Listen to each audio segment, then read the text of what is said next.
সুপ্রিয় দর্শক মণ্ডলী, সবাই সালাম এবং শুভেচ্ছা নেবেন। স্বৈরশাসক আসাদের দুঃশাসনের অবসানে সিরিয়ার মানুষের মধ্যে মুক্তির আনন্দ তৈরি হয়েছে। কিন্তু বর্তমান জামানার কসাই বেনিয়ামিন নেতানিয়াহু এত খুশি কেন? This is a historic day for the Middle East. The collapse of the Assad regime. সেটি বুঝতে হলে একটু ফিরে তাকাতে হবে গোলান মালভূমির দিকে। মরুর বুকে প্রায় 1200 কিলোমিটারের প্রকৃতির লীলাভূমি গোলান মালভূমি। সিরিয়ার এই অঞ্চলটি 1967 সালে দখল করে নেয় ইসরায়েল। ফিলিস্তিনের ওয়েস্ট ব্যাংকের মতো করে এখানে স্থাপন করা হয় ইহুদি বসতি। আস্তে আস্তে উচ্ছেদ করা হয় সিরিয়ান মুসলমানদের। এবার আসাদের পতনের পর সেখানকার যেই বাফার জোন বা মুক্তাঞ্চলের ছিল সেটার পুরোটাই দখলে নিয়েছে ইসরায়েলি বাহিনী। আস্তে আস্তে বাড়তে থাকবে এই দখলদারিত্ব এবং বাড়তে শুরুও করেছে। Separation of Forces Agreement from 1974 between Israel and Syria. This agreement held for 50 years. Last night it collapsed. পরাশক্তির রাজনীতির বলি মুসলিম জাহান। যারা মনে করছেন সিরিয়াই হবে আরব বসন্তের নামে সর্বশেষ ধ্বংসের খেলা, তারা ভুল করছেন। আসাদের পতনের কৃতিত্ব নিতে অনেকেই এখন মরিয়া হয়ে উঠেছে। তুরস্কের এরদোগান বলছেন তিনি এই বিজয়ের পথ প্রশস্ত করেছেন। বেনিয়ামিন নেতানিয়াহু প্রকাশ্যেই বলেছেন তিনি আসলে আসাদকে হটানোর মূল কারিগর। হয়তোবা সত্যি। তিনি বলেছেন আসাদ সরকারের প্রধান সমর্থক ইরান ও হিজবুল্লাহর উপর আমরা যে আঘাত এনেছি তার প্রত্যক্ষ ফলাফল এটি। কারণ ইসরায়েল ইরানের উপর আক্রমণ এবং লেবাননের হিজবুল্লাহর বিরুদ্ধে সশস্ত্র অভিযান চালানোর ফলে তারা আর আসাদের সহায়তায় এগিয়ে আসতে পারেনি। This collapse is a direct result of our forceful action against Hezbollah and Iran, Assad's main supporters. তবে অনেকেই বলছেন নিজের দেশে নেতানিয়াহুর জনপ্রিয়তা তলানিতে। এখন নতুন করে যদি সিরিয়ার কিছু ভূখণ্ড নিজেদের করে নেওয়া যায় তাহলে হয়তোবা ভোটারদের কাছে তার জনপ্রিয়তা বাড়বে। তবে নিরাপত্তার নামে ইসরায়েলের এই নতুন দখলদারিত্ব সাময়িক বলে চালিয়ে দিলেও এই ভূমি যে আর কোনোদিনই সিরিয়ানরা ফেরত পাবে না, ইতিহাস সেই রকমই সাক্ষ্য দেয়। Air and ground troops to seize a demilitarized buffer zone in Syria along the Israeli-controlled Golan Heights. বর্তমানে দুর্বল সিরিয়ার কতখানি এলাকা ইসরায়েল দখল করবে তা এই মুহূর্তে বলা মুশকিল, কারণ দখলের খেলা মাত্র শুরু। যদিও নেতানিয়াহুর এই জবরদখল আন্তর্জাতিক আইনের সুস্পষ্ট লঙ্ঘন, তারপরও তিনি এইসব নিয়ে চিন্তিত নয়।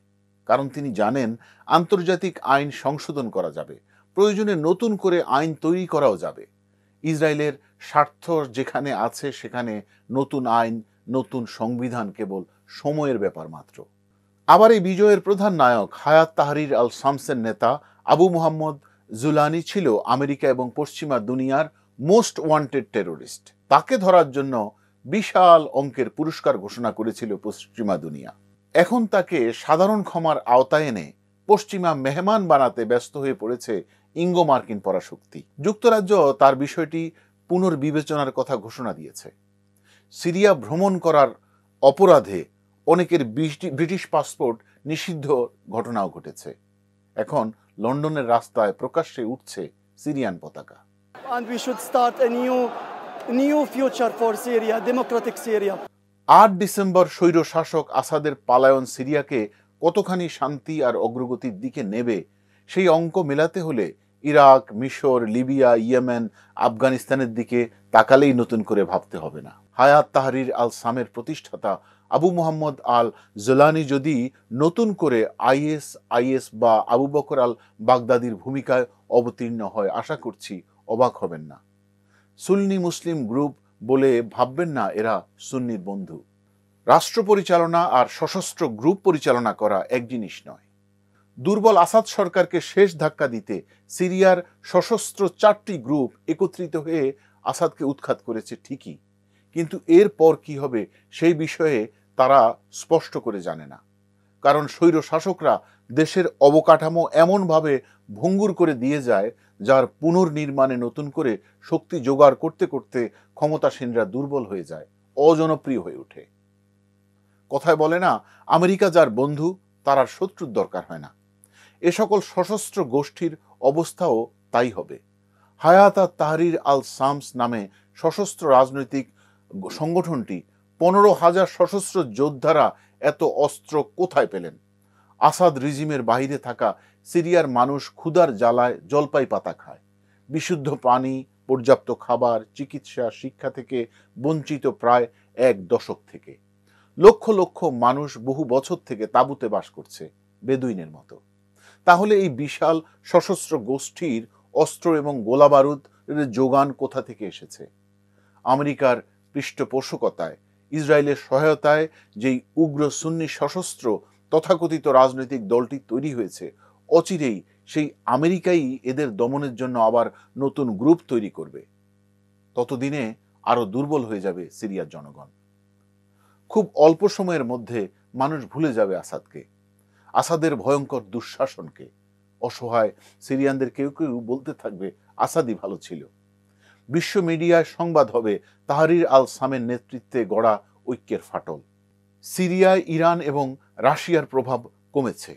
আসাদকে দেশ ছাড়া করার মধ্য দিয়ে বিদ্রোহী গ্রুপগুলোর যে বিজয় হয়েছে, এর চেয়েও বড় বিজয় হয়েছে ইসরায়েল আর আমেরিকার। জঙ্গি দমনের নামে ইসরায়েলি বাহিনী কথায় কথায় হামলা চালাবে। বিচ্ছিন্নভাবে 2-1টা পাল্টা হামলার উছিলায় সিরিয়ার ইসরায়েলি হামলা বৈধতা পাবে। যেভাবে হামাসের আক্রমণ প্রতিহত করার উছিলায় 45,000 ফিলিস্তিনি এবং হিজবুল্লাহর নামে 5,000 লেবানিজ নাগরিককে হত্যা করেছে ইসরায়েল, ঠিক একইভাবে মধ্যপ্রাচ্যের মুসলমানদের রাজনৈতিক অদূরদর্শিতা এবং নির্বুদ্ধিতার সুযোগে থাকবে ইসরায়েল এবং তাদের দোসররা। ভালো থাকবেন, সুস্থ থাকবেন। ধন্যবাদ।